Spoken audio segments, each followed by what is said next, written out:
지난 시간에 우리가 일주일 위로라는 큰 주제를 놓고 생각했죠. 유일한 위로를 생각했는데, 살아서나 죽어서나 당신의 유일한 위로가 무엇입니까? 하고 묻고, 나는 나의 것이 아니요 몸도 영혼도 나의 신실한 구주 예수 그리스도의 것입니다. 하고 답을 합니다. 나의 위로를 묻고 얼른 그리스도께로 가서 답을 하죠. 이것은 나에게서는 위로를 찾을 수 없다는 것입니다.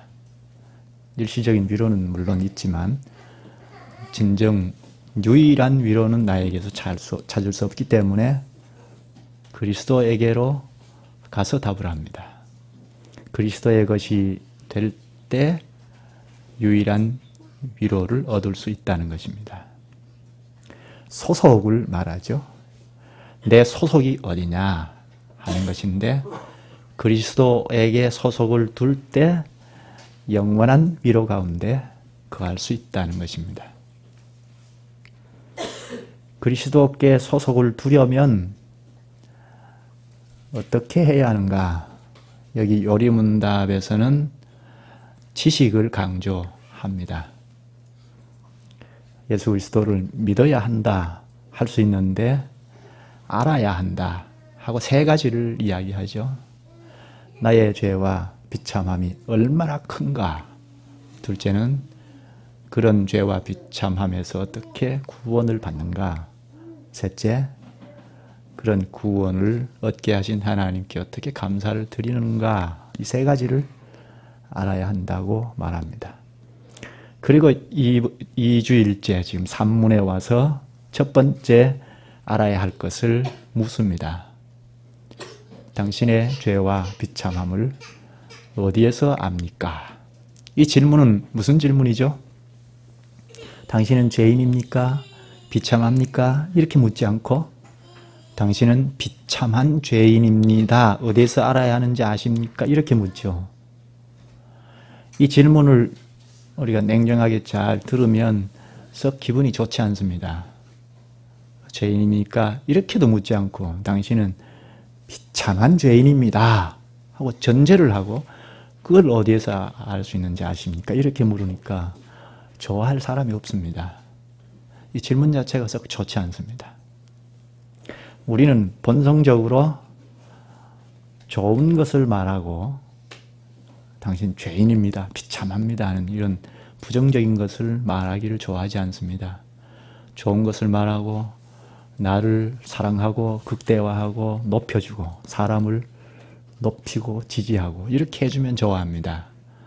이런 점을 생각해서 교회조차도 사람을 자꾸 지지하고 높여주고 인정해주고 사랑이라는 미명하에 자기를 아주 극대화해서 사랑하도록 이렇게 부추깁니다. 성경에 어떻게 이야기했을까요? 하나님의 말씀인 성경에서 사람을 이렇게 높여놓았을까요? 물론 하나님께서 창조하셨다는 점에서 또 하나님께서 예수 그리스도 안에서 우리를 재창조하셨다는 점에서, 그래서 그리스도와 생명적 연결 가운데 새 생명의 기능을 발휘한다는 점에서 아주 높여놓았습니다. 가치 있다고 했습니다. 그리스도와 함께 하늘에도 앉혔다고 하지 않습니까? 이런 점에서는 사람이 가치가 있고 높여놓았지만, 그러나 사람의 본질, 정체는 높여놓지 않았습니다. 그 점을 잘 알고 요리문답에서 당신의 죄와 비참함을 어디에서 압니까? 당신은 비참한 죄인입니다 하고 전제하고 어디에서 압니까? 하고 묻습니다. 많은 사람이 자기 자신에 대해서 잘 모릅니다. 자기 자신을 잘 몰라요. 이 사회에 대해서 또 다른 사람에 대해서는 어느 정도 아는 것 같은데, 그래서 이 사회에 문제점이 발생이 되면 제도를 이렇게 자꾸 고치면 가능하다고 하고, 또 사회 구조를 바르게 세우면 이런 악조건들이 물러난다고 생각을 합니다. 그런데 이 어리문답에서는 나 자신을 직접적으로 표현을 하는데 비참한 죄인이다. 나 자신을 똑바로 지적을 하고 묻습니다. 여기 나의 죄만 묻지 않고 비참함을 동시에 물었는데요. 죄는 추상적이지 않습니까? 그래서 죄의 결과로 오는 비참함도 함께 물었습니다. 나의 상황, 나의 정체, 나의 위치를 구체적으로 이야기하고 있습니다. 우리 자신이 어디에 속해 있느냐, 어떤 상황에 떨어져 있는가 하는 것을 정직하게 질문해서 이야기하고 있습니다. 비참한 위치에 떨어져서 살고 있다는 것입니다. 이런 문제, 비참하다는 이런 문제들을 우리가 경험적으로도 어느 정도는 알 수 있습니다. 몸이 아프거나 혹은 병원에 직접 가서 보면 참 사람이 비참하다. 너도 나도 아픈 사람들을 보면 참 비참하다는 것을 어느 정도는 알지 않습니까? 이런 문제는 증상들인데요. 가령 육체에 어떤 병이 들면 증상이 여러 가지가 있지 않습니까? 밥맛이 없고 통증이 있고 신경이 날카로워져 있고 이런 증상들이 여러 가지 호소하는데, 이와 같이 우리 사람도 이 병이라면 심각한 병이 든 상태입니다. 명을 붙인다면 죄병이 든 상태입니다. 죄병이 들었기 때문에 여러 가지 증상 중에 하나가 육체가 아프다든지 가난하다든지 또 뭐 잘 먹고 잘 살지라도 정신적인 고통이 있다든지, 아니면 우리 마음속에서 시기 일어나고 질투가 일어나고 전쟁, 이런 것들은 다 이 땅에 생로병사가 있는, 이것은 바로 인간이 죽음, 병이 들어서 나타나는 증상들입니다. 이런 증상들을 통합해서 비참함이라고 합니다. 죄병이 들었는데 여러 고난들을 통합해서 비참함이라고 합니다. 말기암 환자가 병원에서 진단하기를 한 3개월 이렇게 시한부인생으로 진단을 했습니다. 이 환자에게 부를 갖다 주면, 많은 물질을 갖다 주면 의미가 있습니까? 명예를 주면 의미가 있겠습니까? 앞으로 총선이 다가오는데 국회의원 배지를 달아주면 얼마나 의미가 있습니까? 큰 의미가 없죠. 우리 인생도 죄병이 들어서 비참한 상황에 떨어져서 살고 있는데, 이렇게 좀 잘 사는 것이 무슨 의미가 있습니까? 우리 아이들 길러서 성공하는 것 얼마나 의미가 있을까요? 여기 비참함의 반대말이 지난번에 우리가 배운 위로입니다. 위로의 반대말이 비참함입니다. 위로를 이야기할 때 어떤 위로라고 했습니까? 살아서 일생 동안, 평생 동안 위로가 되는 것, 그리고 죽어서까지, 죽음 저 너머의 세계까지 이끌고 가는 위로라고 했으니까 유일한 위로이고 영원한 위로라고 했죠. 우리 인생 전체에 위로를 준다는 것입니다. 이 위로와 반대말이 비참함이니까 우리 비참한 상태도 인생 통째로 전체가 비참하다는 것입니다. 한 부분이 문제가 있는 것이 아닙니다. 따라서 한두 가지 증상을 치료한다고 해서 해결되는 문제가 아닙니다. 교회가 이런 증상들을 호소할 때마다 그것을 해결해주고 하면 대증요법 시술소와 같이 되죠. 본래 참교회는 그런 데가 아닙니다. 성경에 비참함을 가르칠 때 우리 존재 자체가 비참하다는 것을 말합니다. 이것이 좀 부족하고 이것은 좀 결함이 있고 이런 것이 채워지고 이런 것이 보태면 참 좋겠다, 벗어나겠다 하는 정도가 아닙니다. 도무지 우리가 어디에서 서서 존재하고 살아야 할지 모르는 상태가 되어버렸다는 것입니다. 어디로 가야 할지 갈 곳이 없는, 설 자리가 없는 존재라는 것입니다. 하나님께서 본래 우리를 지으셔서 에덴 동산에서 살도록 하셨는데 죄를 지음으로 아담이 쫓겨날 때 우리 모든 인생들이 다 쫓겨났습니다. 그리고 에덴 동산에 철저하게 지키십니다. 그래서 이제는 다시 돌아갈 수가 없습니다. 마치 나라를 잃어버리고 피난길에 올라서 여기저기 배회하면서 방황하면서 사는 것 같은 존재가 되어버렸습니다. 이런 점에서 여기 비참하다는 것입니다. 우리 아이들을 낳고 살지만 이렇게 방황하면서 여기저기 배회하면서 살아가면서 피난길에 올라와서 살아가면서도 아이를 낳고 하지 않습니까? 그래서 잠시 즐거워하고 기뻐하고 하는 정도인데요. 그러나 이 자식에게까지 나라를 잃어버린 상태가 되물림된다는 걸 생각하면 고통스럽습니다. 몸서리쳐집니다. 성경에서 가르치는 우리의 비참함은 이런 것입니다. 하나님 나라에서 쫓겨나서 갈 곳이 없는 상태, 끊임없이 방황하는 이것이 비참함의 근원이요, 비참함의 현실입니다. 하나님으로부터는 너무 멀리 떨어져 있어서 다시 되돌아갈 수 없는 이런 상태, 이게 전체의 비참함인데요. 이것을 우리가 잘 알아야 합니다. 산문에서 그것을 묻습니다. 비참함을 어디에서 압니까? 하나님의 율법에서 나의 죄와 비참함을 압니다. 합니다. 답은 아주 간단하죠. 우리 아이들도 잘 외웁니다. 그러나 하나님의 율법이 아니면 그 어떤 것으로도 나의 죄와 비참함을 해결할 수 없다는 점에서 아주 중요한 답입니다.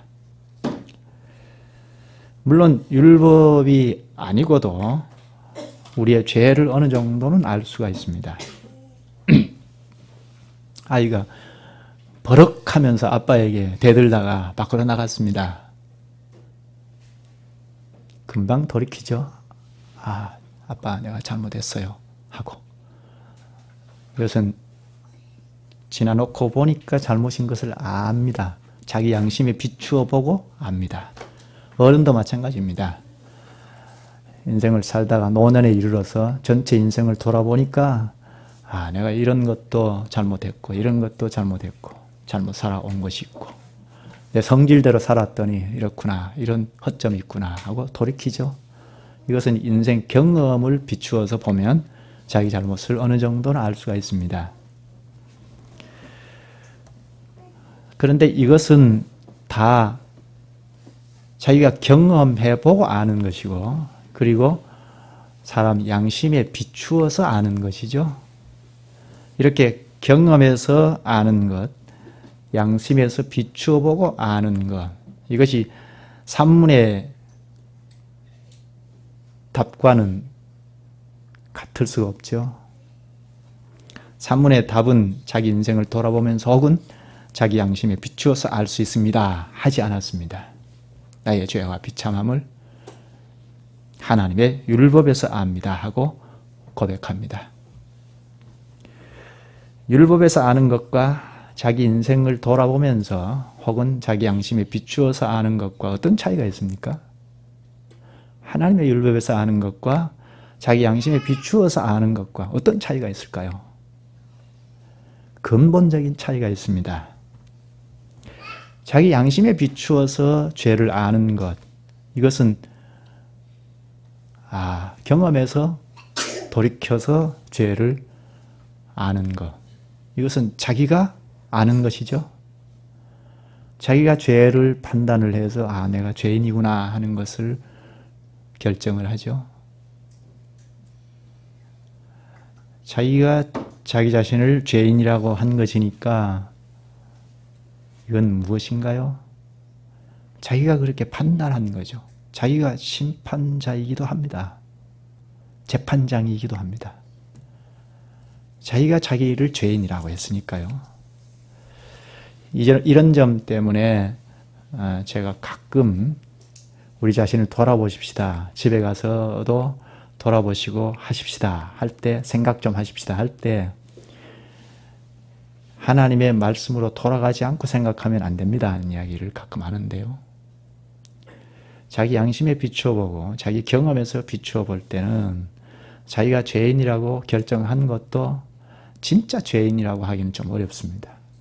자기가 심판자의 자리에서 재판자의 자리에서 이야기했으니까요. 이렇게 결정한 사람은 자기 자신도 죄인이라고 하지만 자기가 보는 옆에 있는 사람도 죄인이라고 판단을 합니다. 자기가 생각할 때, 양심에 비추어 볼 때 하자가 없다고 생각할 때 괜찮다고 생각하면서 옆에 있는 사람이 좀 자기 눈에 하자가 보이면 대번에 판단을 합니다. 너 왜 그러냐 하고 하나님께서 시키지도 않았는데 판단의 자리에 섭니다.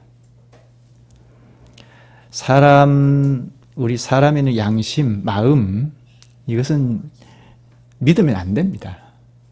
진실한 양심을 믿어라.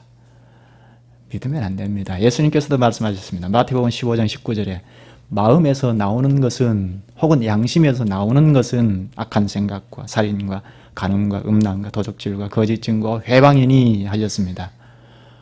마음, 양심에서 나오는 것 중에 좋은 것은 하나도 없다는 식으로 말씀하십니다. 아니, 우리 마음에서 믿음도 나오고 돌이킴도 나오고 회개도 나오고 그렇지 않습니까?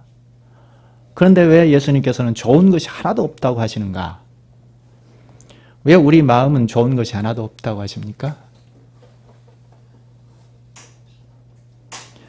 영원하신 예수님께서 보실 때는, 죄와 전혀 상관이 없으신 예수님께서 보실 때는 우리가 우리 양심이 깨끗한 걸 가지고 뭘 한다 할지라도 죄라는 말입니다.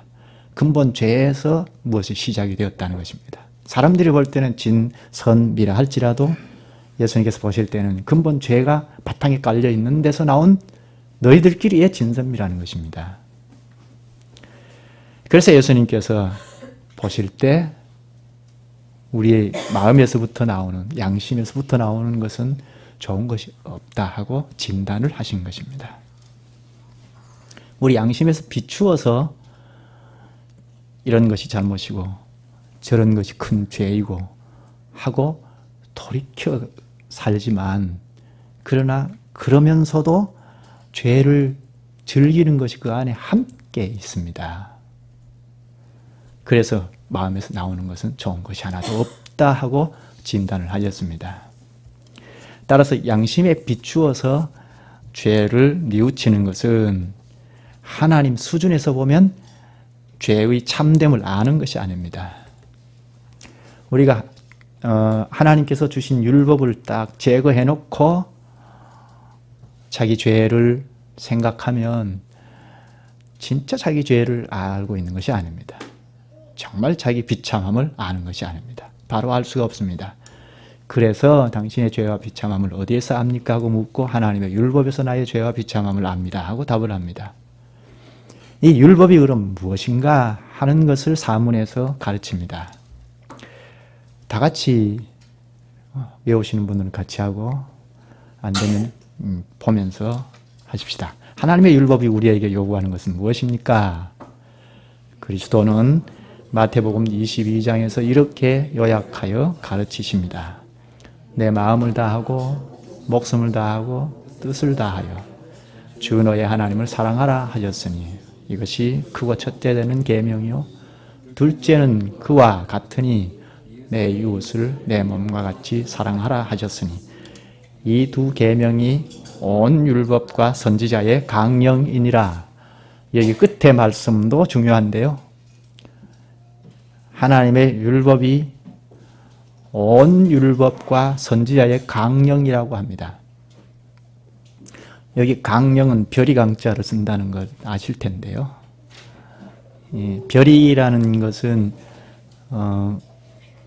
이 어촌에 가면 그물이 있는데 그 그물의 중심 줄이 별이랍니다. 그래서 그 그물을 쳤다가 그물을 잡아당기면 모든 그물이 이렇게 끌려온다는데요. 그것처럼 하나님을 사랑하라, 이웃을 사랑하라는 이것이 강령이라는 것입니다. 하나님 사랑, 이웃 사랑이라는 이 주제를 잡아당기면 모든 율법이 딸려온다는 것입니다. 그런데 여기 온 율법과 선지자의 강령이라고 했죠. 이것은 우리가 산상수훈을 배울 때 생각했는데요. 구약 성경을 히브리 성경으로 됐죠. 그래서 히브리인들은 세 부류로 크게 나누어 놓았습니다. 율법, 토라라는 것, 원어를 쓰지 않을 수 없는데 토라, 이것은 모세 오경을 이야기합니다. 토라, 느비임, 이건 선지자의 글들을 말합니다. 그리고 케투빔, 이거는 선지자의 글에도 속하지 아니한 나머지 글들. 선지자의 글은 선지서, 예언서이지 않습니까? 근데 그 나머지 글들은 시편, 잠언, 전도 이런 것들을 다 케투빔, 거룩한 글이라고 분류를 했습니다. 이 세 분류를 해놓고 말을 할 때 좀 줄여서 율법과 선지자라고 하기도 하고 더 줄여서 율법이라고 하기도 합니다. 그러니까 여기서 온 율법과 선지자라는 말은 구약 성경 전체를 말합니다. 여기서 말하는 율법은 당시에 예수님께서 하나님의 말씀 전체를 말합니다. 하나님의 말씀 전체를 두 가지로 요약할 수 있다고 하는데 하나님을 사랑하라는 것, 이웃을 사랑하라는 것입니다. 첫째, 하나님을 어떻게 사랑하라고 했죠? 내 마음을 다하고 목숨을 다하고 뜻을 다하여 사랑하라고 했죠. 낱말을 잠깐 본다면 마음은 우리 의지를 강조하는 것 같습니다. 목숨은 육체의 생명을 뜻하는데 생명을 다하여 사랑하라는 것입니다. 그리고 뜻은 지적 능력을 뜻하는데요. 맹목적으로 사랑하지 말고 인식을 명확하게 가지고 사랑하라는 것입니다. 이것을 한마디로 이야기하면 무엇일까요? 혼신의 힘을 다하여 사랑하라. 생명을 다해서 사랑하라. 평생에 걸쳐서 하나님을 사랑하라. 그렇게 되죠. 위로 하나님을 사랑하되 평생에 걸쳐서 혼신의 힘을 다하여 사랑하라. 그 말입니다. 이 말씀은 구약의 신명기 6장 5절에 있는 말씀을 그대로 예수님께서 인용한 말씀인데요. 구약시대 백성들은 가정 예배 때나 혹은 성전 예배 때에 이 말씀을 꼭 고백을 했습니다. 그리고 하루 2번씩 소리 내어서 암송을 했습니다. 그리고 아이들을 교육할 때도 교육하기 전에 이 구절을 외우면서 시작을 했습니다. 그런데 어떻게 전 생애를 다하여 목숨을 다하여 혼신의 힘을 다하여 하나님을 사랑할 수 있을까? 하나님의 율법은 이렇게 높습니다. 그리고 둘째는 그와 같으니 내 이웃을 내 몸과 같이 사랑하라 하죠. 여기 그와 같으니 했습니다. 잘 번역했는데요. 위로 하나님을 사랑하는 것처럼 옆에 이웃도 사랑하라는 것입니다. 이것도 대단히 높은 거죠. 어떻게 혼신의 힘을 다하여 이웃을 사랑할 수 있을까? 내 몸과 같이 사랑할 수 있을까? 하나님의 율법은 이렇게 높습니다. 높은 수준을 요구합니다. 만약에 이 율법이 요구하는 수준에 이르지 못하면 어떻게 됩니까? 죄라고 합니다. 위로 하나님을 목숨을 다하여 너 전생애를 바쳐서 사랑하라. 그렇지 못하면 죄라고 합니다.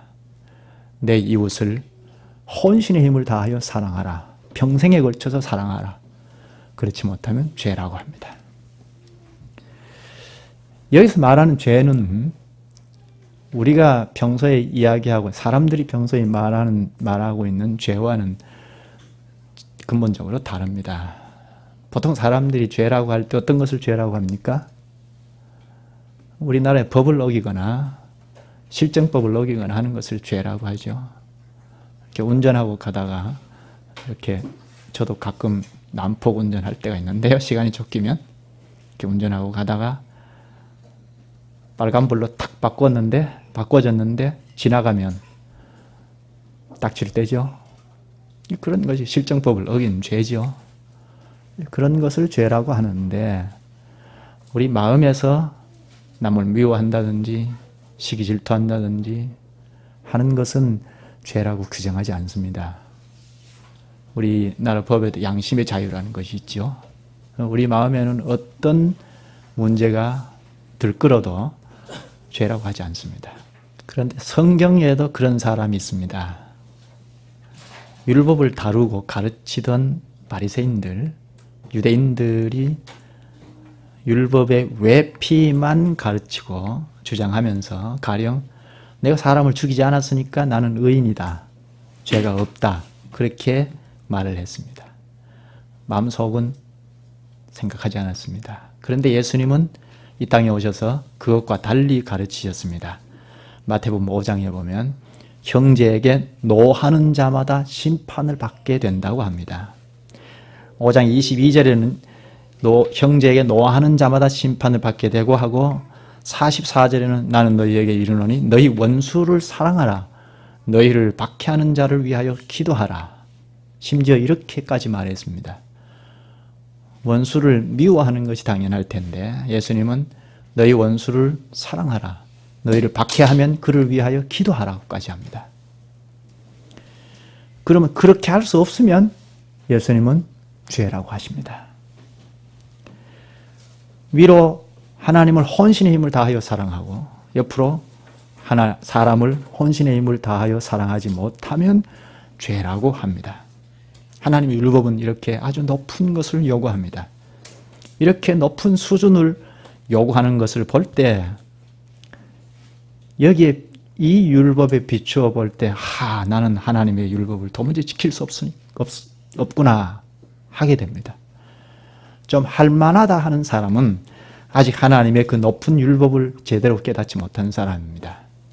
율법을 잘 깨달으면 율법의 그 정도나 그 높은 수준, 깊이를 잘 깨달은 사람은 나는 도무지 그 율법을 지킬 수 없다 하고 낮은 자세를 취하지 않을 수 없습니다. 그러니까 우리가 겸손해지려면 마음을 그렇게 갖는다고 겸손해지는 것이 아니고 하나님의 율법을 잘 배워서 제대로 깨달으면 도무지 높아질 수가 없습니다. 그런 겸손한 사람들이 이 오문에 고백을 합니다. 당신은 이 모든 것을 온전히 지킬 수 있습니까? 아닙니다. 나에게는 본성적으로 하나님과 이웃을 미워하는 성향이 있습니다. 하나님의 그 높은 율법을 보고 배우기 때문에 본성적으로 미워하는 성향이 있다고 고백하지 않을 수 없습니다. 하나님의 율법을 보고 배울 때 이런 결론에 도달합니다. 이것은 자기 양심에서 비춰볼 때 생각할 수 없었던 거죠. 하나님의 율법을 보고 배울 때 깨닫습니다.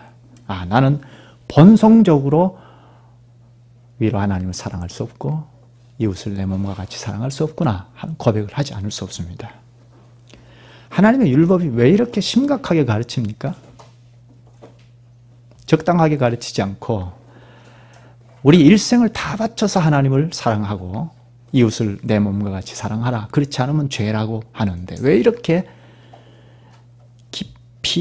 죄를 깊이 지적합니까? 율법을 내신 장본인이 누구죠? 예수 그리스도입니다. 율법의 요구의 높은 수준을 가르치신 예수님을 잘 알면 답을 찾을 수 있습니다. 그분은 어떤 분이죠? 하나님이신데 우리의 가장 깊숙한 죄라도 다 보시고 밝혀내시는 분이죠. 주님 앞에 우리가 섬길 수가 없습니다.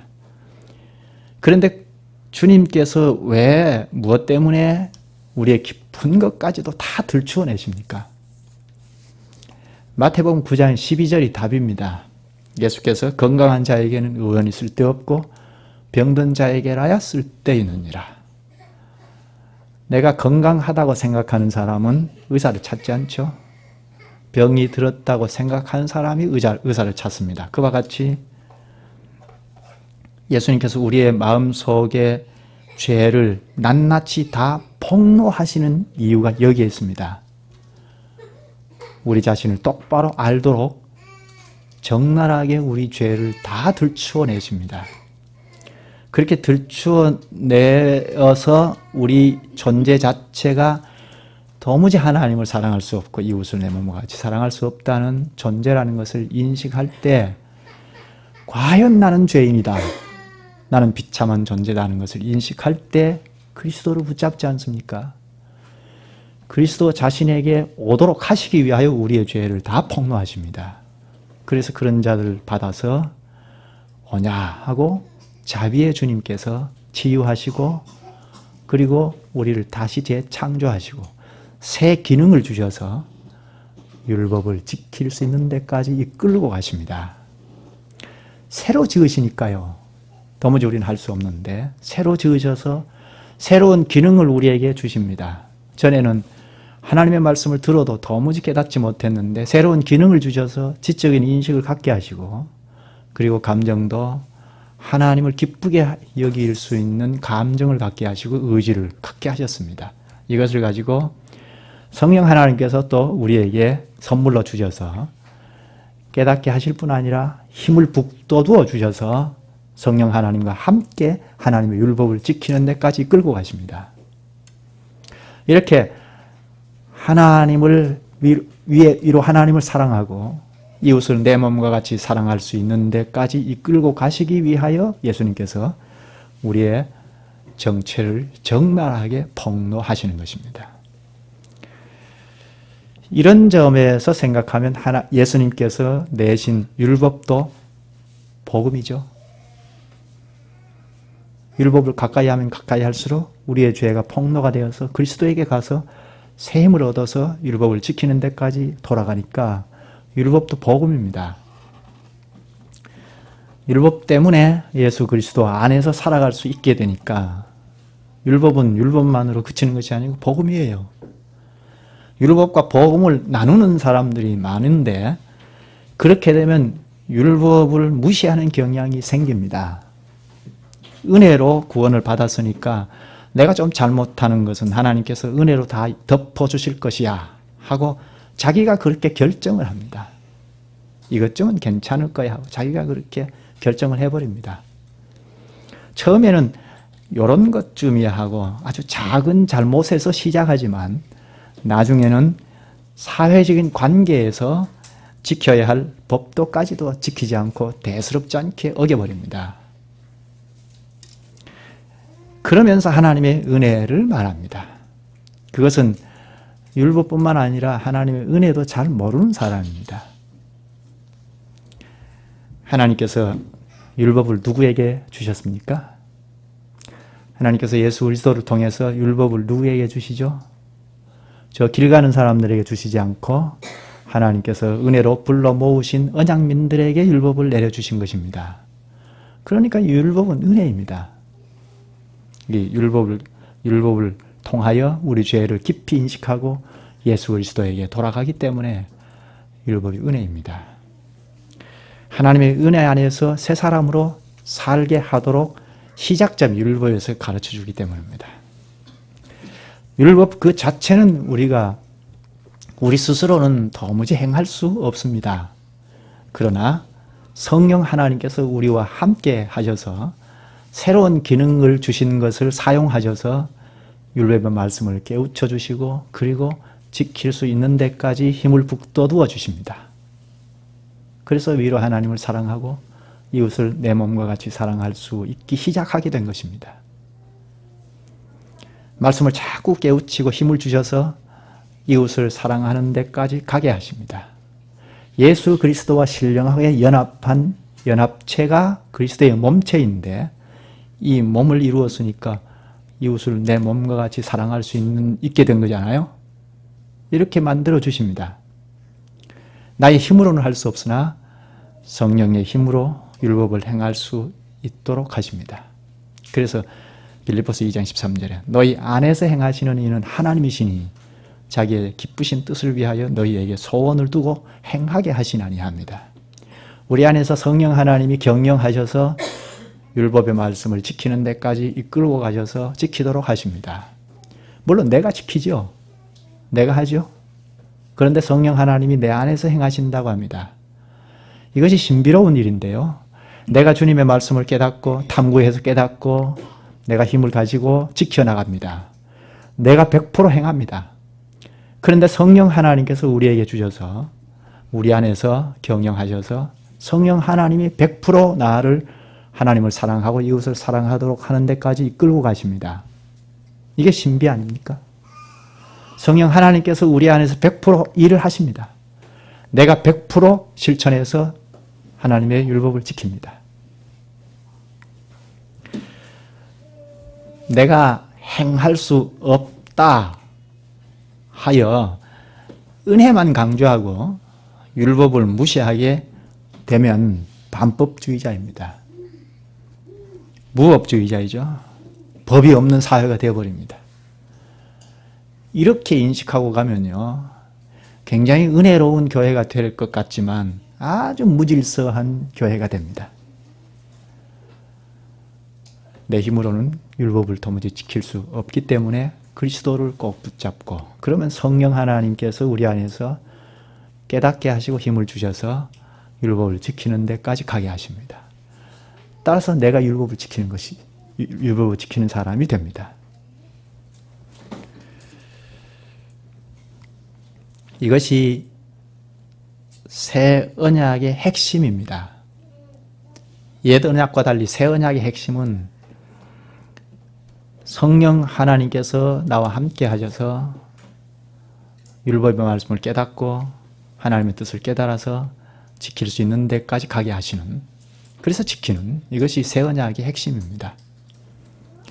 지난번에 일문에서도 가르치는데요. 일문 마지막에 보면 그러함으로 그의 성령으로 그분은, 그리스도는 나에게 영생을 확신시켜 주시고 이제부터는 마음을 다하여 즐거이 그리고 신속히 그를 위해 살도록 하십니다. 성령께서 우리에게 주셔서 우리와 함께 하셔서 그리스도를 위하여, 하나님을 위하여 신속히 살도록 하신다는 것입니다. 이것은 그리스도께서 친히 피 흘려 죽으신 그 공효를 죄인인 우리에게 입혀주셔서 새로 지으신 것입니다. 그리스도와 함께 죽고 함께 부활에 이르게 하셔서 예수 그리스도의 생명을 공급을 받아서, 생명의 자양을 계속 공급을 받아서 새 생명을 발휘하고 살도록 하십니다. 그러니까 우리가 하나님을 사랑할 수 있게 되고 이웃을 사랑할 수 있게 되는 것입니다. 따라서 우리가 주님 앞에 설 때는, 혹은 율법 앞에 설 때는 두 가지가 함께 있습니다. 첫째는 우리의 마음의 죄를 깊이 지적하는 의사로서의 주님의 진단이 있습니다. 그리고 의사이신 주님께서 나를 치유하시고 새롭게 하시는 구원이 함께 있습니다. 이 두 가지가 항상 같이 있습니다. 이것은 예수를 믿을 때 받고 마는 것이 아닙니다. 믿고 난 이후에도 평생을 두고 있습니다. 죄의 깊은 것을 깨달아가고, 그리고 치유하고 구원해 주신 주의 은혜를 누리면서 계속 살아가는 것입니다. 이런 평생의 은혜를 우리에게 주시기 위하여 성령을 보내주셨습니다. 예수 그리스도께서 성령을 보내주시겠다고 하고 성령이 오시면 뭘 한다고 했죠? 성령 하나님께서 하시는 일은 우리에게 오셔서 예수 그리스도가 가르치신 진리의 말씀을 가르쳐서 깨닫게 하시고 확신시켜 주시고 생각나게 하신다고 하셨죠? 성령께서 우리와 함께 하시면서 예수 그리스도 안에서 배워가는 진리의 말씀을 깨우치시고 생각나게 하십니다. 그래서 행하게 하십니다. 갈라디아서 5장 16절에 내가 이르노니 너희는 성령을 쫓아 행하라. 그리하면 육체의 욕심을 이루지 아니하리라 합니다. 성령이 우리와 함께 하시고 우리를 거룩한 사람으로 경영해 가시는데 우리가 성령을 쫓아서 행하면 그렇게 살아갈 수 있습니다. 우리 육신에 기울어져서 살면 도무지 그렇게 할 수 없습니다. 하나님께서 못하시는 것이 아니고 그런 원리를 정해 주신 것입니다. 우리가 육신을 짓누르고 찍어 누르고 이기고 성령을 쫓아 행할 때 거룩한 사람으로 자꾸 향상해 나갈 수 있습니다. 우리가 예수를 믿지만 자꾸 이웃을 미워하고 사이좋게 지내지 못하고 시기 질투하고 이렇게 해서 죄 가운데 자꾸 머물러 있으면 내가 예수 믿고 구원을 얻었다는 그런 확신이 들지 않지 않습니까? 그래서 성령께서 우리와 함께 딱 붙어서 죄의 세력을 능히 이기고 살도록 자꾸 이끌어 나가시는 것입니다. 그러니까 우리는 구원의 확신을 가지고 자긍심을 가지고 살 용기를 갖게 되는 것입니다. 성령을 쫓아 행하여 위로 하나님을 사랑하고 성령을 쫓아서 이웃을 내 몸과 같이 사랑하는 그 깊이가 점점 더해가는 것입니다. 이것은 예수 믿고 천당 가는 복음에 예수 믿고 천당하는 그 복음은 입문에 불과하죠. 성령 하나님을 쫓아서 점점 향상해가는 삶을 살아나가는 이것이 예수 그리스도께서 우리에게 성령을 허락해 주신 큰 선물입니다. 여기까지 할까요? 기도하시죠. 자비하신 주님, 주님께서 죄인으로 태어나서 본성적으로 하나님과 이웃을 미워하는 성향을 가진 저희의 정체를 바로 알게 하시옵나이다. 죄가 얼마나 깊고 크기에 마음에서 하나님을 사랑하는 것이 없다는 사실조차도 알지 못하는 저희를 긍휼히 여기셔서 이런 죄와 비참함에서 건지시기 위하여 예수님을 구원자로 보내주셔서 감사옵나이다. 또한 성령께서 저희를 건지시려고 예수님께서 대속의 피를 흘리신 사실과 율법을 행하도록 새롭게 지으신 사실을 가르쳐 주시고 또 새 힘까지 항상 공급하여 주심으로 하나님을 사랑하고 이웃을 사랑할 수 있는 대로 점점 나아가게 하시오니 감사합나이다. 주님, 항상 저희가 성령을 쫓아 살게 하여 주옵소서. 예수님의 이름으로 기도하옵나이다. 아멘.